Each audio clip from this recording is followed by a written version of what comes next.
Hello दोस्तों, नमस्कार। मेरा नाम है राशिद अली और मेरे चैनल का नाम है CS स्टडी BC। मैं आपकी तैयारी करा रहा हूँ भाई सी टेट की। सी टेट फर्स्ट पेपर और सेकंड पेपर दोनों की मैं तैयारी करा रहा हूँ। इसमें आपकी CDP भी है, मैथ भी है, EVS भी है, हिंदी भी है, ठीक है भाई, और SST भी है। सेकंड पेपर में SST, ठीक है भाई। तो मैथ की क्लास भी डाल दी है मैंने अपने चैनल पर, और आपकी CDP की भी क्लास डाल दी है, SST की भी क्लास डाल दी है मैंने। और ये वीडियो है आपके लिए हिंदी की, ठीक है भाई। हिंदी की जो पेडालॉजी है 15 नंबर का कंटेंट आता है। उसमें आपके एक पैराग्राफ जो दो पैराग्राफ आते हैं जिनमें 15 क्वेश्चन होते हैं, उनमें से आपको क्वेश्चन आंसर छाटने होते हैं। और 15 नंबर की आती है आपकी पेडालॉजी, यानी कि 30 नंबर की हिंदी होती है।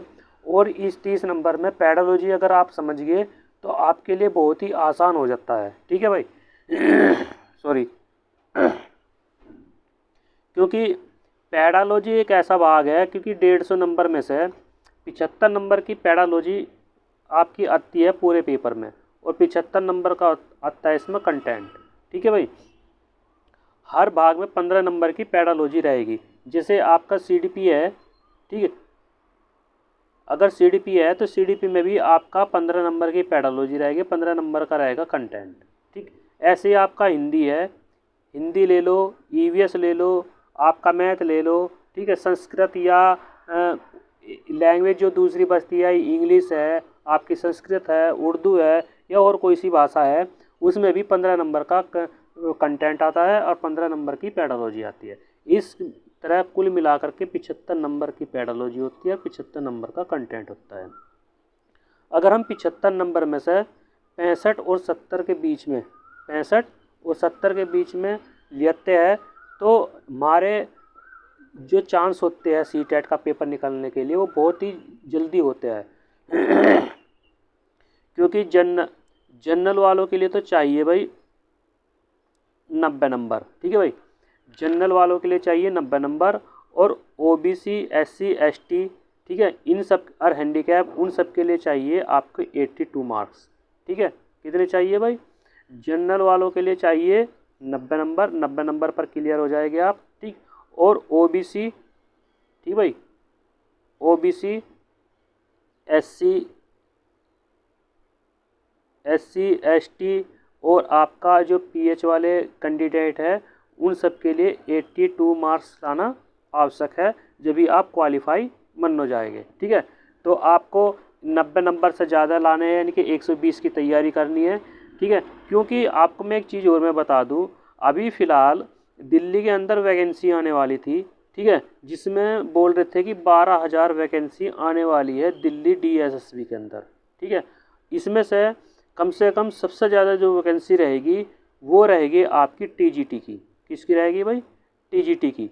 TGT की हर सब्जेक्ट की वैकेंसी 1,000 से ज़्यादा की रहेगी। यानी कि अगर हिंदी की हम बात करें तो हिंदी सब्जेक्ट हो गया, आपका मैथ सब्जेक्ट हो गया, इंग्लिश सब्जेक्ट हो गया, जो TGT के सब्जेक्ट है, TGT के सब्जेक्ट में आपके लगभग 7 से 8,000 वैकेंसी देखने को मिलेगी TGT सब्जेक्ट की। PGT की कुल मिलाकर के सभी सब्जेक्ट की 1,000 से 1,200 मिलेगी। और जो आपकी PRT की वैकेंसी होती है, PRT की वैकेंसी होती है वही हर साल की तरह देखने को मिलेगी, लगभग थोड़ी बहुत फालतू मिल सकती है, 600 या 800 के आसपास ये आपको वैकेंसी देखने को मिलेगी। अब आप देख लो कि TGT वालों के लिए आपका बहुत बढ़िया मौका है, क्योंकि सबसे ज़्यादा वैकेंसी आपका TGT में ही आने वाली है, ठीक है भाई। तो आपका ज़्यादा समय ना लेते हुए क्लास स्टार्ट करते हैं। चैनल पर नहीं हो तो वह चैनल को सब्सक्राइब कर लीजिए।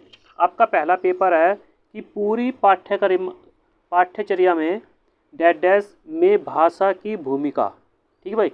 जो भाषा की भूमिका है उसको आप अनदेखा नहीं कर सकते, तो वो किसके रूप में आ जाएगी? ऑप्शन A मूल्य निर्माण, ऑप्शन B ज्ञान निर्माण, ऑप्शन C व्याकरण निर्माण, और ऑप्शन D आकलन निर्माण। सॉरी। जो आपकी पूरी पाठ्यचर्या है, ठीक, उसमें भाषा को अनदेखा नहीं कर सकते। तो किसके माध्यम से आप भाषा को अनदेखा नहीं कर सकते, वो है आपका ऑप्शन ए, मूल्य निर्माण। मूल्य निर्माण को भाषा की भूमिका में आपको अनदेखा नहीं कर सकते, ठीक है। इसलिए क्वेश्चन नंबर 1 का पहला आंसर ठीक हो जाएगा। आपकी जो हिंदी की क्लास है, हिंदी में ये आपकी 15 नंबर के पेडोलॉजी है, और पेडोलॉजी इसी तरह से आती है। ये क्वेश्चन बार बार रिपीट भी होते हैं इस तरह से, ठीक है भाई। नए पैटर्न पर आधारित आपके क्वेश्चंस, ठीक है। तो आपको देख लीजिए क्वेश्चन नंबर 2। प्राथमिक कक्षाओं के भाषा शिक्षक होने के नाते आपको सर्वाधिक महत्वपूर्ण भूमिका है, ठीक है भाई, महत्वपूर्ण भूमिका है।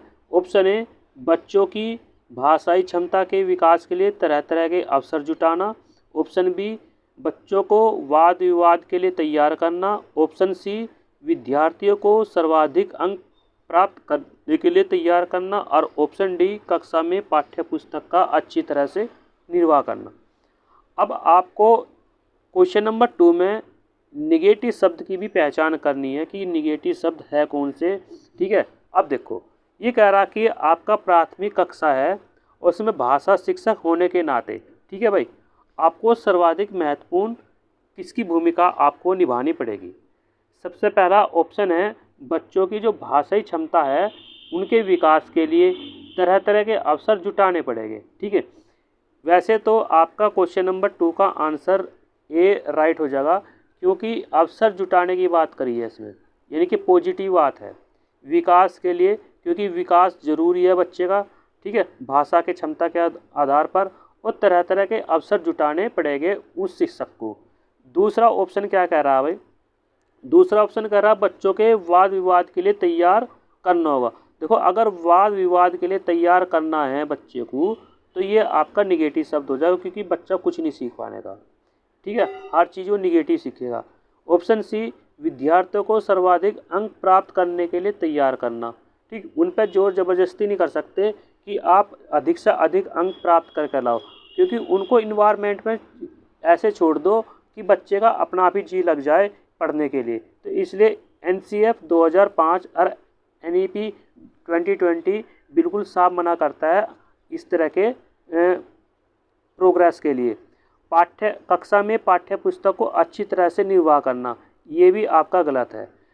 तीनों ऑप्शन गलत है, ऑप्शन ए राइट हो जाएगा आपका, क्योंकि इसमें अवसर तरह तरह के भाषा का विकास और तरह तरह के अवसर जुटाने का प्रयत्न किया जा रहा है। तो इसलिए क्वेश्चन नंबर 2 का ऑप्शन ए राइट हो जाएगा भाई। आपको बता दिया कि निगेटिव शब्द को भी आपको देख करके चलना है, जब भी आप पेडोलॉजी आप ठीक कर सकते हो हर क्वेश्चन की, नहीं तो आप पेडोलॉजी ठीक नहीं कर सकते बिल्कुल भी, ठीक है। क्योंकि जो CTET का पेपर है वो आपको निगेटिव शब्द के आधार पर ही देख कर चलना पड़ता है, क्योंकि इसमें ये नहीं कि भाई UP टेट या हरियाणा टेट या बिहार टेट की तरह कि आपको ऑप्शन मिल जाएंगे, बस ऑप्शन क्लिक करना। यहाँ तो लंबे लंबे आंसर मिलेंगे आपको, और उनको पहचान करनी है कि इनमें क्वेश्चन जो पूछा वो पॉजिटिव पूछा या निगेटिव पूछा।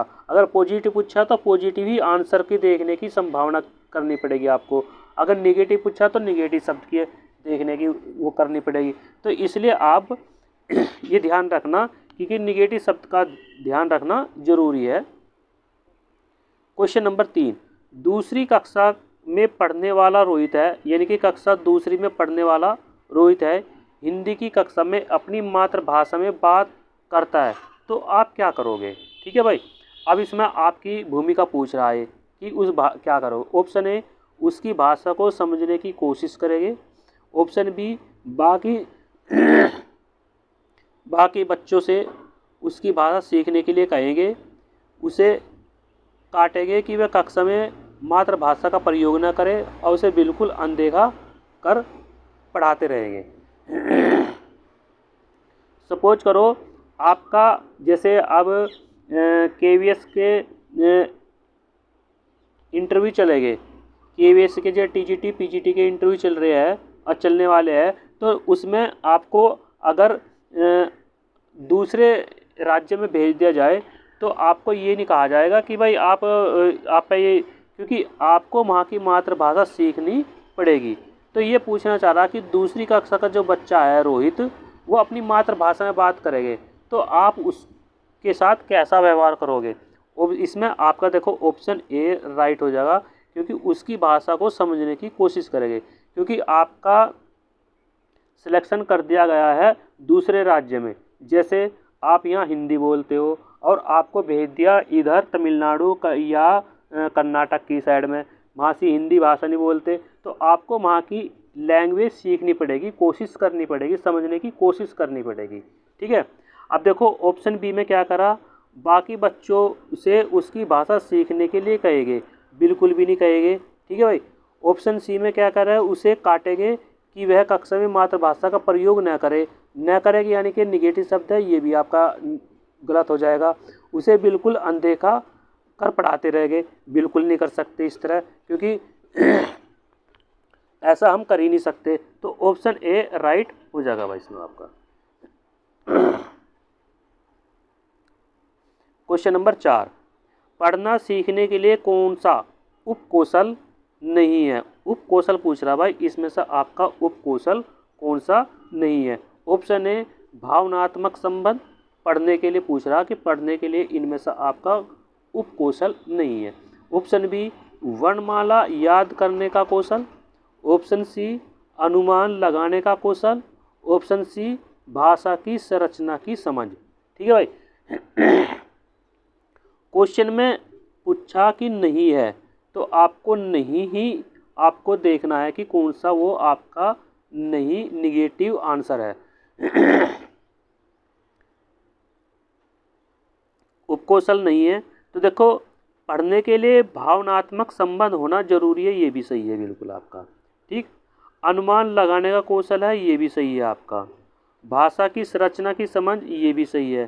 पर आपका ऑप्शन बी बिल्कुल भी सही नहीं है इसके लिए, यानी कि ऑप्शन बी राइट हो जाएगा।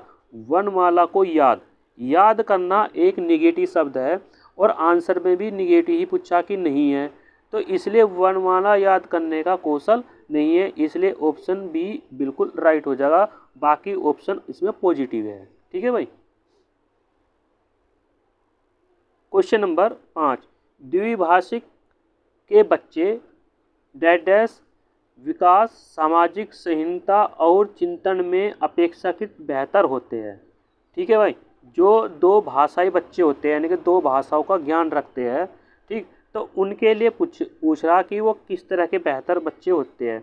ऑप्शन ए संज्ञानात्मक सीमित होते हैं। ऑप्शन बी संज्ञानात्मक विस्तृत होते हैं। ऑप्शन सी सक्रियात्मक सीमित होते हैं और ऑप्शन डी सक्रियात्मक केंद्रित होते हैं।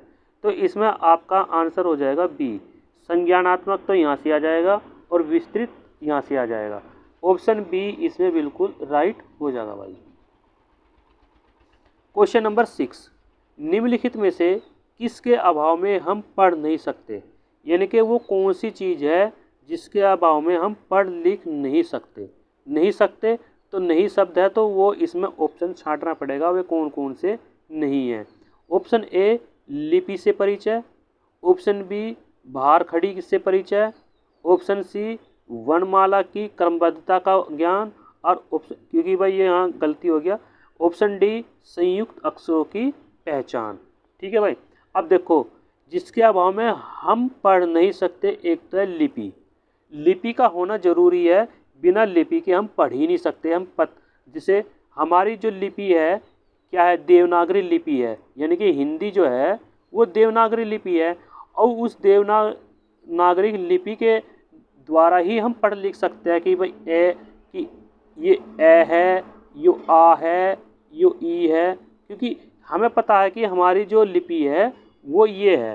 ठीक। इसी तरह से वर्णमाला की क्रमबद्धता का ज्ञान के बिना हम पढ़ नहीं सकते। तो इसमें वैसे दो ऑप्शन आयोग ने राइट माने थे। ठीक है। वैसे इस क्वेश्चन की आना बहुत ही कम संभावना है, या तो आयोग इसमें से कोई एक ऑप्शन हटा देगा या दोनों रखेगा। अगर दोनों रखेगा तो आंसर आपको ए और सी लगाना पड़ेगा। ए लगा लो जब भी राइट हो जाएगा, सी लगा लो जब भी राइट हो जाएगा, क्योंकि आयोग ने ए और सी, ठीक है भाई, ए और सी दोनों ऑप्शन राइट माने हैं। ठीक है भाई, तो इसलिए इसमें ये दोनों ऑप्शन बिल्कुल राइट है। क्वेश्चन नंबर 7, भाषा और विचार के संबंधों की चर्चा में अग्रणी है। ठीक है भाई, भाषा और विचार के संबंध में इनमें से आपको बताना कौन सा अग्रणी है। ऑप्शन ए पियाजे है, ऑप्शन बी स्किनर है, ऑप्शन सी चोम्स्की है और ऑप्शन डी वाइगोत्स्की है। भाषा और विचार के संबंध में, क्योंकि इसमें सबसे ज़्यादा जो है वो है आपकी वाइगोत्स्की। ठीक, वाइगोत्स्की ऐसे वे है जो भाषा और विचार के संबंध में ज़्यादा चर्चा में रहते हैं और ये क्वेश्चन बहुत आता है, इम्पोर्टेंट है, इसलिए इसका आंसर डी राइट हो जाएगा भाई। क्वेश्चन नंबर 8, सिद्धार्थ की माँ ने अपने परिवार के सदस्यों से अनुरोध किया कि वह घर में ही एक भाषा का प्रयोग करे जिससे सिद्धार्थ भाषाई विकास ठीक से हो सके। उनके बारे में आप क्या कहोगे? देखो, अगर आप अपने घर में हिंदी लैंग्वेज बोल रहे हैं, ठीक, तो आपको हिंदी ही बोलनी चाहिए। अगर आप इंग्लिश का प्रयोग कर रहे हैं तो आपको इंग्लिश का ही प्रयोग करना चाहिए अपने बच्चे की भाषा को सिखाने के लिए।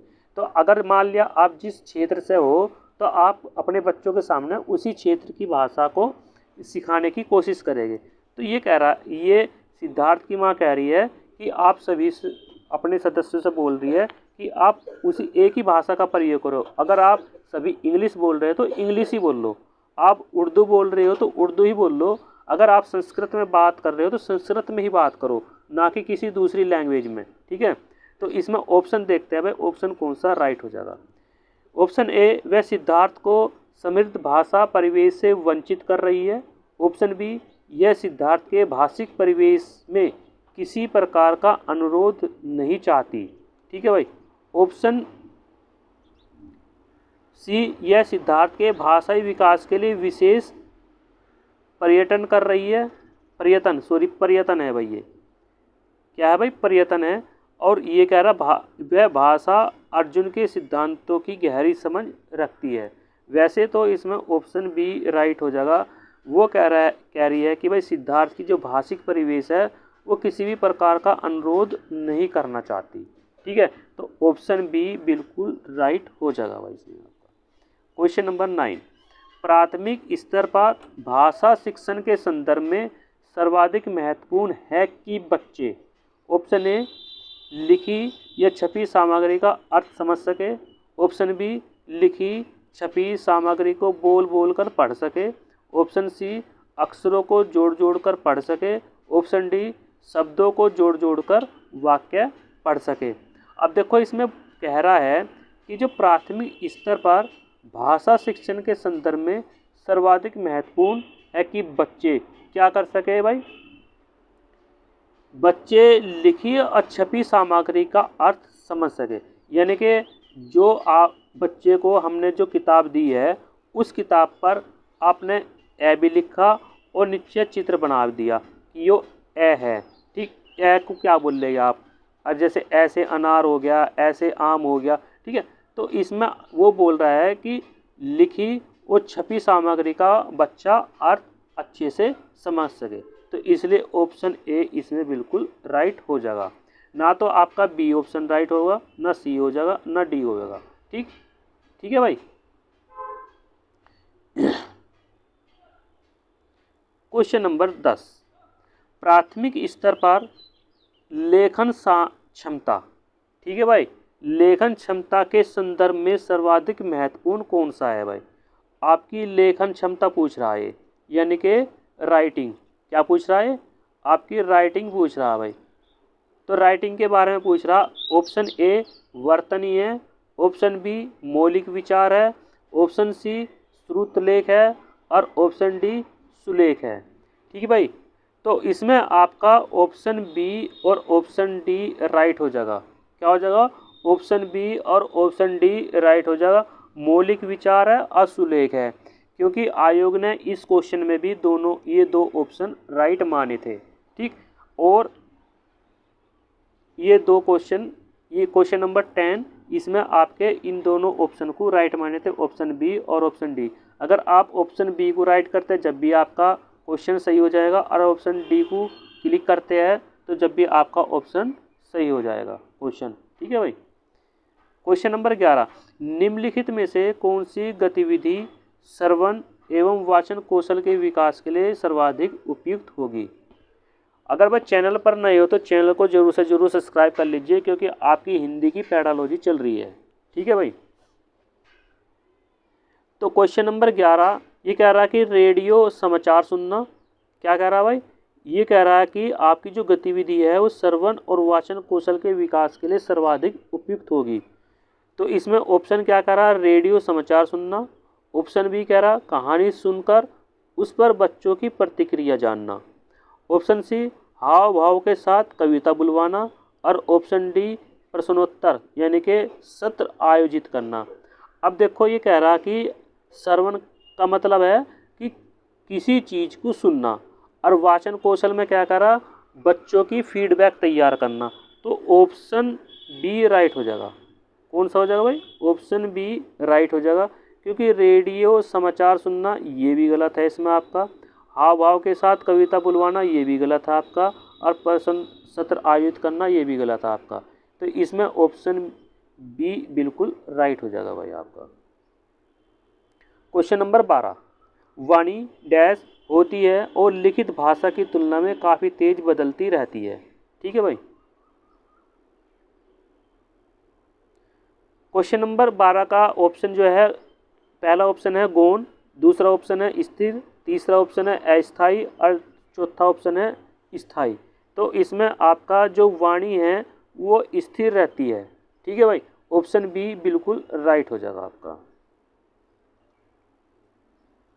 क्वेश्चन नंबर 13, बहुभाषी कक्षा से तात्पर्य है। ठीक भाई। तो किससे तात्पर्य है, जो बहुभाषी कक्षा है, जिस कक्षा में कम से कम 2 भाषाओं में पाठ्य पुस्तक उपलब्ध हो। ये भी गलत है भाई आपका इसमें ऑप्शन। ठीक। जिस कक्षा में प्रत्येक बच्चे के घर की बोली को सम्मान दिया जाता हो, ये भी गलत है ऑप्शन इसमें। यहाँ बहुत सी भाषाओं का अध्ययन किया जाता है, ऑप्शन सी ये भी गलत है। और जिस कक्षा के शिक्षक 2 या 2 से अधिक भाषा पढ़ या लिख सकते हो, ये बिल्कुल राइट है। बहुभाषी कक्षा से तात्पर्य है आपका जो शिक्षक है वो 2 भाषाओं को, लगभग 2 भाषाओं को पढ़ और लिख सकता है, इसलिए इसमें ऑप्शन ओ डी राइट हो जाएगा भाई आपका। क्वेश्चन नंबर 14, संज्ञान के स्तर पर विकसित अन्य भाषाओं में आसानी से अनुदित होती रहती है। ठीक है भाई। तो इसमें कौन सा है भाई, ऑप्शन ए ज्ञान क्षमता, ऑप्शन बी व्याकरण क्षमता, ऑप्शन सी तर्क क्षमता, और ऑप्शन डी भाषा क्षमता। तो इसमें जो ज्ञान के स्तर पर जो विकसित होगी वो भाषा क्षमता विकसित होगी। ऑप्शन डी इसमें आपका राइट हो जाएगा भाई। और आपका लास्ट क्वेश्चन है भाई, क्वेश्चन नंबर 15, भाषा शिक्षण को डैश संदर्भ में रखकर देखने की आवश्यकता है। ठीक है भाई। ऑप्शन ए आर्थिक है, ऑप्शन बी सांस्कृतिक है, ऑप्शन सी नैतिक है, और ऑप्शन डी बहुभाषी है। तो ऑप्शन डी इसमें राइट हो जाएगा, भाषा शिक्षण को बहुभाषी संदर्भ में रखकर देखने की आवश्यकता होती है। ठीक है भाई। क्योंकि भाषा शिक्षण को बहुभाषी यानी कि 2 भाषाओं, एक शिक्षक को 2 भाषा आनी जरूरी होती है कि भाई वो अपनी कक्षा में 2 भाषाओं को लिख और पढ़ सकता है। ऑप्शन डी इसमें राइट हो जाएगा भाई। ठीक है। चैनल पर नए हो तो चैनल को जरूर सब्सक्राइब कर लीजिए, आपकी ऐसे ही CTET की तैयारी चलती रहेगी। ठीक है भाई। Thank you.